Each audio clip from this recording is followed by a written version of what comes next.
Bonjour à tous. Aujourd'hui, dernière vidéo sur le thème de le Soleil et nous allons parler du bilan radiatif terrestre. Alors, comment peut-on définir ce bilan radiatif? En fait, c'est un équilibre entre la puissance radiative qui arrive sur la Terre, comme vous le voyez là sur les flèches rouges, et un équilibre avec la puissance qui est réémise par la planète, là modélisée par les flèches vertes sur le schéma.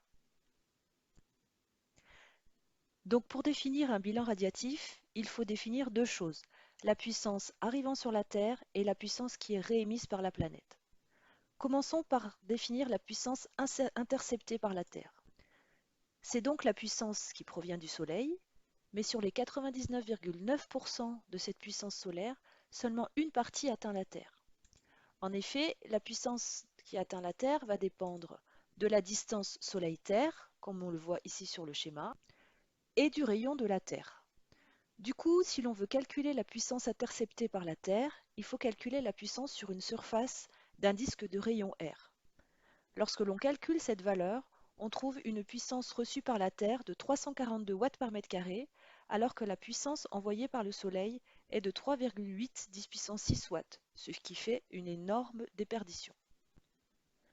Parlons maintenant de la puissance solaire qui est diffusée par la Terre. Quand les rayons du Soleil arrivent sur Terre, une partie de ces rayons sont diffusés ou renvoyés vers l'espace et une autre partie est absorbée par la Terre et par son atmosphère. Du coup, pour quantifier la puissance solaire qui est diffusée par la Terre, on peut définir l'albédo terrestre A, tel que A égale la puissance diffusée par la Terre sur la puissance reçue. Cet albédo va varier en fonction des lieux.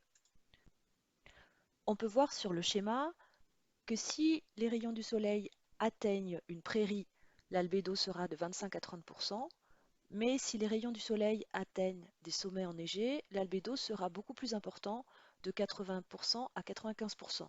Donc ce qui est logique puisque la neige va réfléchir beaucoup plus les rayons du Soleil que la prairie. Une remarque importante pour la suite, moins la nature est présente, c'est-à-dire plus l'homme construit de routes et d'habitations, plus l'albédo est faible. Là, on voit que pour une route, l'albédo est entre 5 et 10%, et puis pour les constructions, entre 20 et 40%. Du coup, si l'albédo est faible, alors la puissance diffusée dans l'atmosphère sera faible. On peut donc définir un albédo moyen terrestre qui vaut A égale 0,3, mais ce n'est qu'un albédo moyen, puisque grâce à ce schéma, on peut voir qu'en fonction des endroits de la planète, l'albédo est vraiment différent. Entre les pôles où l'albédo est important, c'est-à-dire aux alentours de 70, et plutôt vers l'équateur où l'albédo est de l'ordre de 10%.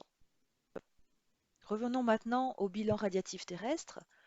Je vous rappelle que c'est l'équilibre entre la puissance qui est reçue par la Terre et la puissance qui est diffusée par la Terre. En moyenne, ce bilan radiatif terrestre est globalement nul et maintient une température de l'ordre de 15 degrés Celsius en moyenne. Mais ce n'est juste qu'une moyenne, car l'on peut voir sur ce schéma que quand on est au pôle, ce bilan radiatif est négatif, donc de l'ordre de moins 80, et à l'équateur, ce bilan radiatif est de l'ordre de entre 60 et 80.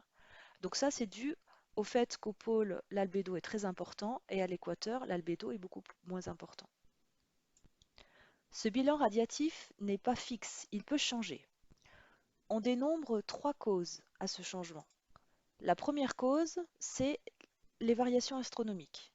Donc en fonction de ce qui se passe dans l'atmosphère ou même hors de l'atmosphère, ce bilan radiatif, c'est-à-dire la puissance reçue par le Soleil et la puissance diffusée, peuvent varier. La deuxième cause, c'est l'albédo. Effectivement, si les rayons du Soleil atteignent la neige, l'albédo sera différent que si les rayons du Soleil atteignent des routes, par exemple. Du coup, le bilan radiatif pourra changer. Une des dernières causes les plus importantes, c'est l'activité humaine. L'activité humaine, elle va jouer sur l'augmentation de la concentration des gaz à effet de serre et du coup va modifier la puissance qui sera diffusée par la Terre. Je n'en dirai pas plus sur le phénomène d'effet de serre et les gaz à effet de serre, puisque vous avez tous réalisé un podcast sur ce thème et vous avez bien compris le phénomène. Cette vidéo est maintenant terminée et conclut le thème sur le soleil, notre source d'énergie. J'espère que elle vous a aidé à bien comprendre ce phénomène et je vous donne rendez-vous dans de nouvelles vidéos pour de nouvelles aventures.